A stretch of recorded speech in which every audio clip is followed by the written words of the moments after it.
Witam wszystkich serdecznie.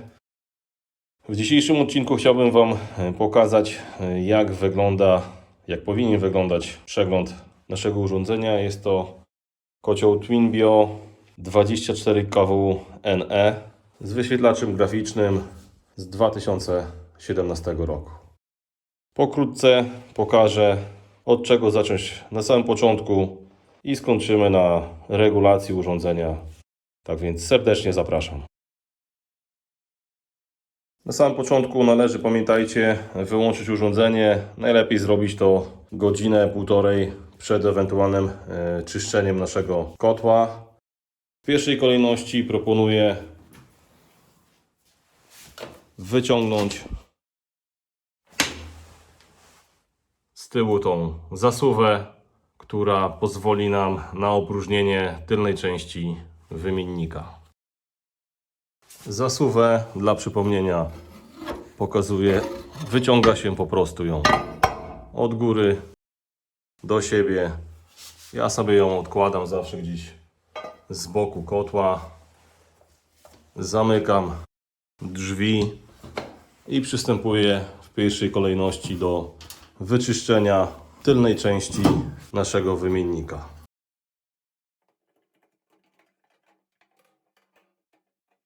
Okładamy sobie pokrywę, izolację, podnosimy nasze drzwi. Hop.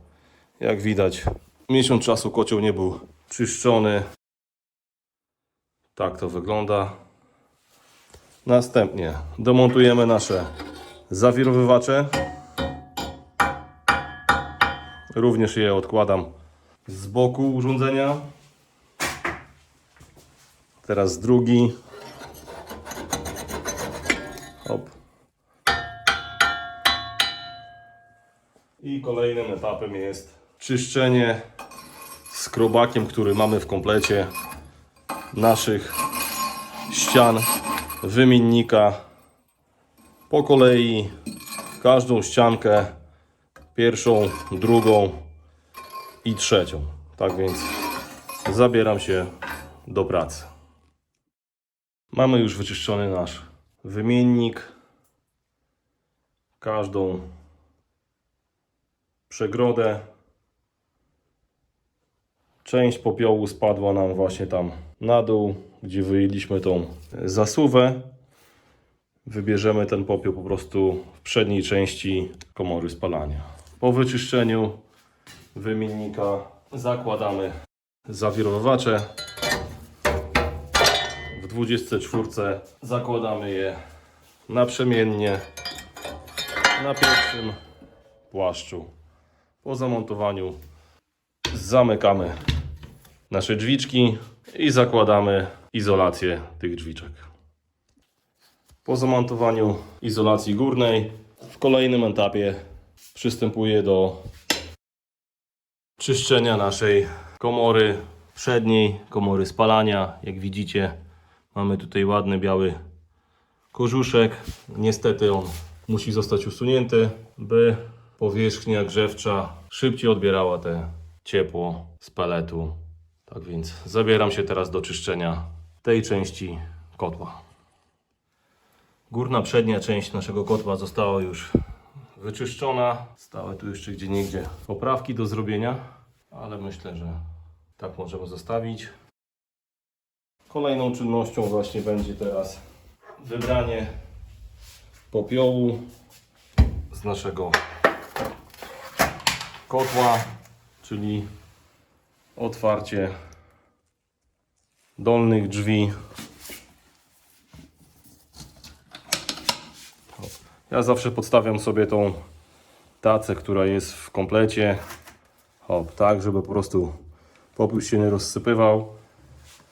I w pierwszej kolejności zgarniam ten popiół na tacę.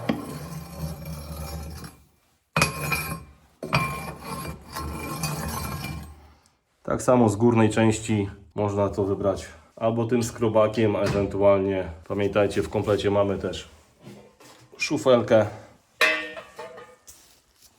i można to wybierać. Hop.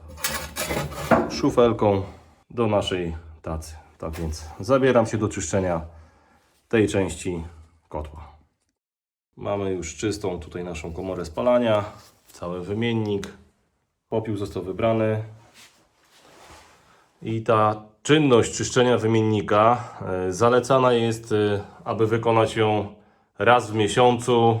Latem można odłożyć sobie to na jakieś 1,5 miesiąca, jeśli chodzi o czyszczenie naszego wymiennika. Natomiast jeśli chodzi o czyszczenie popielnika, to tak jak pokazuje nam czujnik zapopielenia popielnika, tak, średnio, nie wiem, co 200 kg, 250 w zależności od wielkości i pojemności kotła. Ja zazwyczaj robię to średnio co 200 kg, tak żeby po prostu popiół nie dotykał palnika, aby palnik po prostu nie zalegał w popiele, żeby nie doszło do jakiegoś uszkodzenia palnika obudowy. Zakładamy teraz naszą zasuwę i za chwilę będziemy przystępowali do serwisu naszego palnika. Jak już wcześniej wspomniałem, kocioł mamy wyczyszczony. Zajmiemy się teraz czyszczeniem naszego palnika. Demontujemy nakładkę, demontujemy ruszt palnika. Wygodniej jest, słuchajcie, nacisnąć, hop, wyciągamy, o. I to, co nam pozostaje po spaleniu, to tak jak widzicie tutaj sypki, po prostu popiołek, tak? Tak więc demontujemy. Ja sobie zawsze czyszczę ten róż szczotką drucianą, a następnie wyciągam pozostałości, po prostu te, które są pod rusztem, odkurzaczem bądź ewentualnie jakimś pędzelkiem. Czyszczę to tak, żeby po prostu pod rusztem nie zalegały żadne nieczystości, tak żeby powietrze mogło swobodnie przechodzić przez otwory w ruszcie. Zabieram się do czyszczenia rusztu. Jak widzicie, ruszt mam wyczyszczony.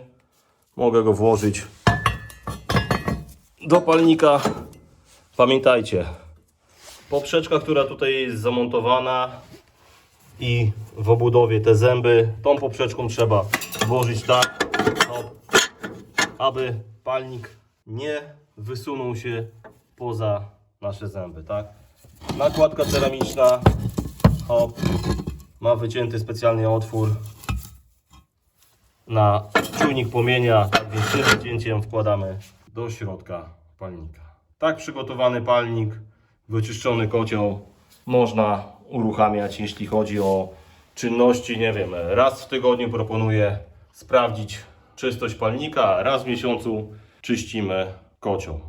Teraz pokażę Wam czynności, które powinien wykonać też serwisant podczas takiego rocznego przeglądu, czyli oprócz czyszczenia kotła, rusztu, powinien zajrzeć tutaj do środka naszego palnika. W tym przypadku jest to palnik Platinum Bio. Tak więc zabieram się za rozkręcenie naszego palnika. Przed rozkręceniem palnika należy pamiętać o tym, żeby wyłączyć nasze urządzenie z prądu. Następnie odkręcamy 4 śruby przytrzymujące obudowę. Po odkręceniu śrubek od obudowy mamy wnętrze naszego palnika. I tak widzimy, jest tutaj silnik ślimaka podającego w palniku, wentylator, kondensator, czujnik płomienia, czujnik temperatury palnika, przewód, który wewnątrz po prostu daje nam prąd do naszej grzałki. Tak więc za chwilę rozpołowię nasz palnik, żeby dostać się do samego środka, zobaczyć w jakim stanie jest grzałka i czy w środku nie zalega żaden brud, jeśli chodzi o wnętrze naszego palnika. Po rozkręceniu naszego palnika możemy teraz sobie swobodnie wyjąć go z naszej obudowy. I tak jak widzicie, jest tutaj troszeczkę brudu. Można to wyciągnąć odkurzaczem, bądź ewentualnie wybrać do czystego. Pamiętajcie o tym, aby tutaj na końcówce ślimaka zbić nagar, który powstaje. Oraz nagar powstaje tam, słuchajcie, na samym końcu naszego palnika tworzy się taki próg. Tak więc, żeby ten ślimak nie wytarł się, należy zbijać nagar z tej strony i na samym końcu, na ujściu, tam gdzie pelet już spada na róż. Tak więc zabieram się do czyszczenia ślimaka i naszej obudowy wewnętrznej z nagaru. Ślimak został już wyczyszczony z nagaru. Na samym końcu naszego tunelu, gdzie jest podawany, również nagar został zbity, tak więc jest wszystko czyste, drożne. Można jeszcze sprawdzić nasz czujnik płomienia, czy nie jest zabrudzony. Przecieramy go, tak, sprawdzamy, czy nie jest gdzieś upalony, pęknięty. Jeżeli jest wszystko w porządku, to możemy przystępować do składania naszego palnika. Mamy skręcony nasz palnik. Przed założeniem obudowy sprawdźcie, czy wszystkie kostki, wtyczki są pododciskane, czy wentylator luźno się kręci. Jeśli chodzi o kondensator, to ja zalecam wymianę co 2 lata takiego kondensatora. W zupełności to wystarczy. Tak więc po skręceniu palnika zakładamy obudowę, skręcamy i przystępujemy do kolejnych czynności, jeśli chodzi o usługę przeglądu naszego kotła. Po skręceniu naszego kotła, skręceniu palnika i wyczyszczeniu kotła, należy pamiętać o tym, żeby czyścić ten syp, który jest pod zbiornikiem. Ja czyszczę go średnio po każdej tonie spalonego paliwa. Tutaj widzicie, jest pelet w środku i śmiało można go sobie wyczyścić, ten syp. Zaraz Wam pokażę jak. Podkładam pusty worek pod syp, tak, żeby syp był wewnątrz worka. Wysuwam zasuwę, hop, i ten pył, który po prostu teraz spadnie, pozwalam mu swobodnie, że tak powiem, spaść tutaj do worka. Jeżeli zobaczymy, że leci już nam czysty pelecik, zasuwamy zasuwę z powrotem. Hop. Nie przeszkadza to naprawdę w tym, że w zbiorniku jest pelet. Jak widzicie, po wyczyszczeniu sypu zasuwa wróciła nam, a tutaj, tak jak widać, pozostaje nam pył trocinowy właśnie z peletu, tak? Mówię, średnio co tonę proponuję czyścić, wtedy wydajność podajnika, którą za chwilę będziemy ważyli, będzie się pokrywała za każdym razem tak samo.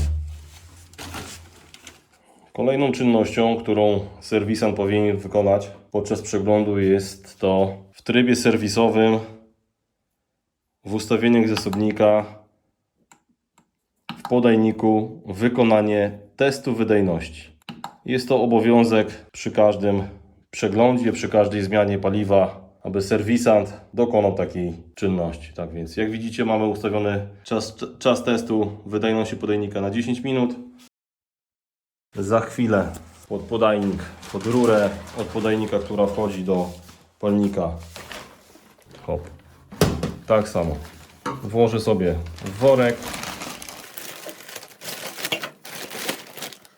Po przygotowaniu uruchamiam test. Podajnik ruszył, sypie nam pelet do worka i to, co zostanie podane ze zbiornika tutaj do worka, należy zważyć i odpowiednią ilość wpisać w sterownik naszego urządzenia. Tak więc czekamy na zakończenie testu wydajności podajnika. Jak widzicie, kończy się nam czas wydajności testu podajnika. Podajnik sypie nam pelet do worka, który w kolejnej czynności, tak jak widzicie, skończył się test. Sterownik pyta o dalej. Klikamy. Widzicie, że poprzednio było 1267 gram, a obecny pomiar dokonamy naszą wagą. Tutaj ja używam typowej wagi wędkarskiej. Tak więc Zahaczam je sobie swobodnie. Hop. Wytaruję wagę. Umieszczę ją za worek. I tak jak widzicie, wydajność podajnika i tego, co było w sterowniku, zgadza się. Mamy 1265. Na sterowniku jest 1267. Tak więc to, co wcześniej wspominałem, regularne czyszczenie podajnika powoduje, że wydajność za każdym razem jest taka sama. Zapisujemy tą wydajność. Następnie ustawiamy sobie parametry, jeśli chodzi o rozpalanie, czas rozgrzewania grzałki, dawkę startową paliwa, detekcję płomienia, nadmuch, czas rozpalania.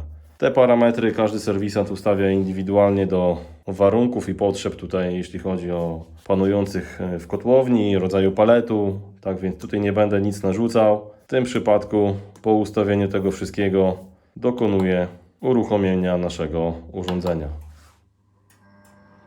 Palnik, jak widać, załączył funkcję czyszczenia, uruchomił się, za chwilę będzie się rozpalał, a ja powrócę do Was już w momencie, gdy urządzenie się rozpali i będę dokonywał analizy naszego palnika. Do usłyszenia. Nasze urządzenie mamy już rozpalone. Możemy przystąpić w tej chwili do ustawienia kotła w trybie kominiarz. Zaczniemy od naszej pełnej mocy. Włączamy tryb kominiarz i czekamy, aż nasze urządzenie osiągnie 100% swojej mocy. Następnie będziemy dokonywali analizy za pomocą analizatora spalin. Nasze urządzenie osiągnęło już pełną moc, tak więc możemy włożyć analizator. W chwili obecnej ciąg kominowy to jest 13,5 Pascala. Sprawność urządzenia 92,8%.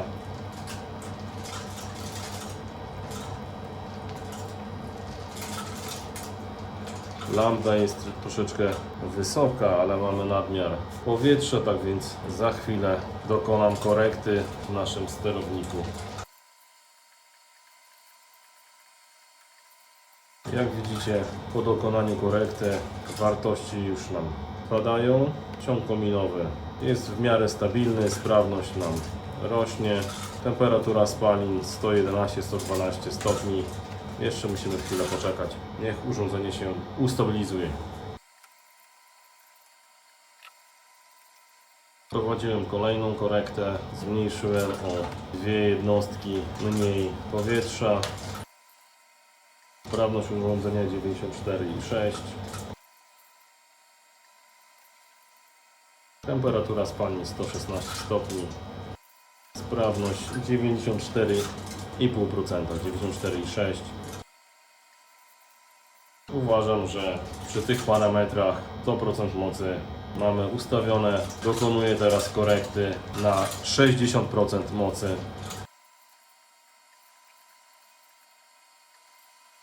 Moc naszego urządzenia będziemy teraz ustawiali na 60%. Za chwilę urządzenie zacznie korygować nasze parametry i będziemy dalej dokonywali analizy naszego kotła. Obecnie mamy ustawione nasze 60% i przechodzimy do naszej analizy. Będziemy teraz porównywali parametry dla 60%, jeśli chodzi o moc naszego urządzenia. Jak widzicie, sprawność 94,5%. Ciąg kominowy troszeczkę nam wzrósł, mamy prawie 19 Pascali. Wartość tlenu to 9,6%, lambda 1,8%. Temperatura spalin 107-108 stopni. Dokonam jeszcze korekty.